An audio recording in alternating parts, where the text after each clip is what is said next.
हरि ओम श्री गणेशाय नमः। ओम नमः शिवाय। पंचमो अध्याय शिव क्षेत्र दर्शनार्थ नारद का काशी गमन।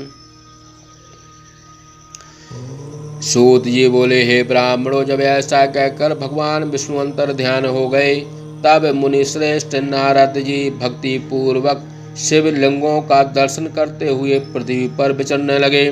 हे ब्राह्मणों, पृथ्वी पर भ्रमण करते हुए नारद जी ने भोग तथा मोक्ष देने वाले अनेक प्रकार के शिवलिंगों का प्रेम से दर्शन किया। तत्पश्चात दिव्य दर्शन देवर्षि नारद को पृथ्वी में भ्रमण करते हुए जानकर और उनका क्रोध शांत हुआ देख कर रुद्र के गण उनके समीप गए। उन्होंने अच्छी प्रकार से देवर्षि नारद को प्रणाम किया। फिर शापोद्धार की इच्छा करते हुए उनके चरणों में गिरकर इस प्रकार कहने लगे।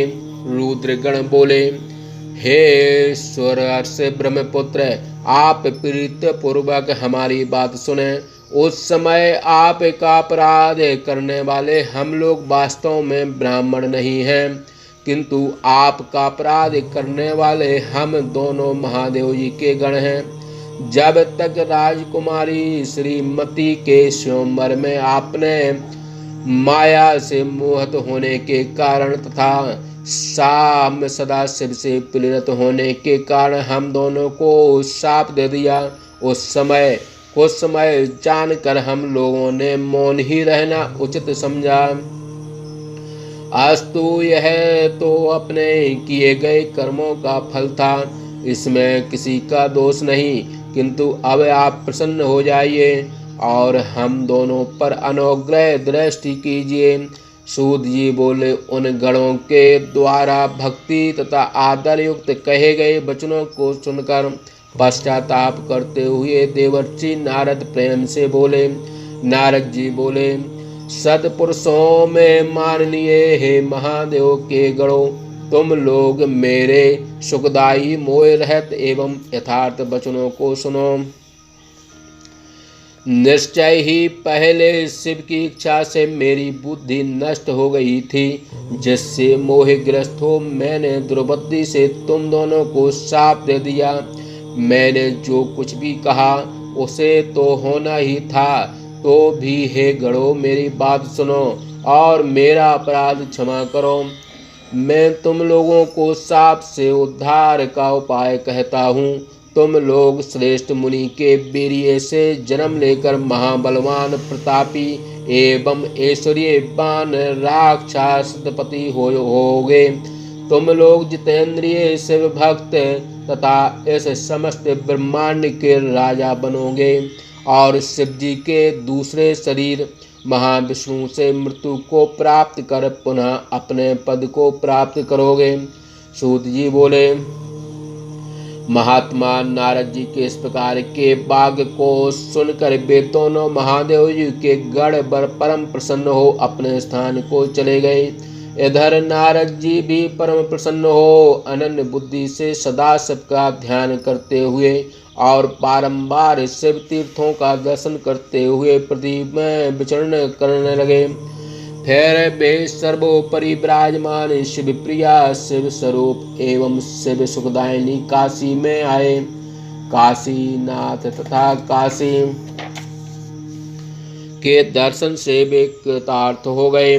उन्होंने आनंद से परिपूर्ण हो प्रेम के साथ काशीनाथ का पूजन किया।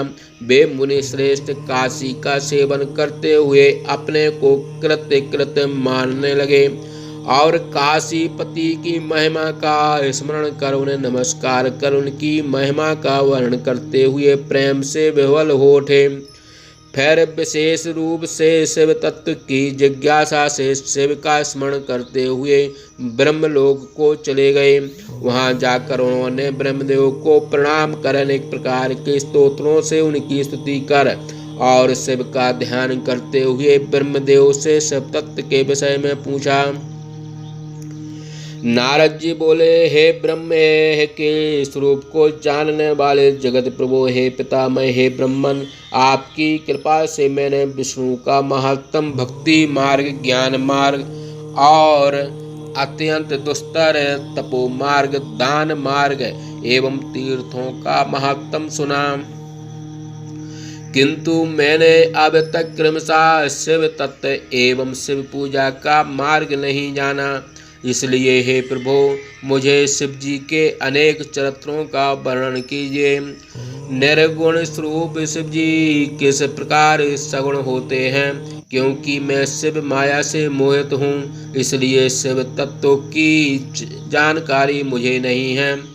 इस सृष्टि से पूर्व वे किस स्वरूप से प्रतिष्ठित रहते हैं, इस सृष्टि के मध्य में किस प्रकार क्रीड़ा करते हुए स्थित रहते हैं, और उसके अंत में वे महेश्वर देव किस प्रकार से निवास करते हैं। समस्त लोग का कल्याण करने वाले सदाशिव किस प्रकार प्रसन्न होते हैं। और हे ब्रह्मदेव, मुझे यह भी बतलाइए कि वे संतुष्ट होने पर अपने भक्तों तथा तदतर लोगों को क्या क्या फल प्रदान करते हैं। मैंने सुना है कि भगवान सदाशिव आशुतोष होने के कारण शीघ्र प्रसन्न हो जाते हैं। वे इतने महान दयालु हैं कि भक्तों के कष्टों को नहीं सहन करते। ब्रह्मा, विष्णु एवं महेश ये तीनों देव शिव के अंश हैं, जिनमें महेश्वर परिपूर्ण अंश हैं और वे ही साक्षात पर शिव हैं। इसलिए आप उन महेश्वर का आविर्भाव एवं विशेष रूप से उनका चरित्र कहिए। इसके अतिरिक्त पार्वती जी का आविर्भाव एवं उनके विवाह का भी वर्णन कीजिए।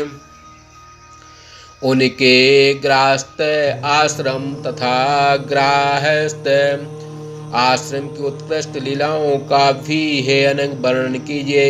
यह मेरा विशेष आग्रह है कि पार्वती जी की उत्पत्ति तथा उनके विवाह को विशेष रूप से वर्णन कीजिए। हे प्रजानाथ, इस प्रकार स्कंद का जन्म भी कहिए।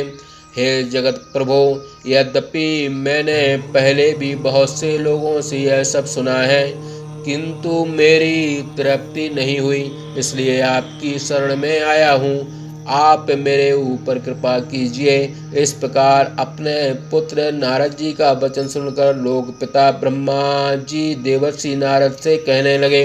इस प्रकार शब्दत्ती भाषा टीका सहित शिव महापुराणम के अंतर्गत द्वितीय रुद्र संहिता के प्रथम सृष्टि खंड में नारद प्रश्न वर्णन नामक 5वां अध्याय समाप्त। बोलिए शंकर भगवान की जय।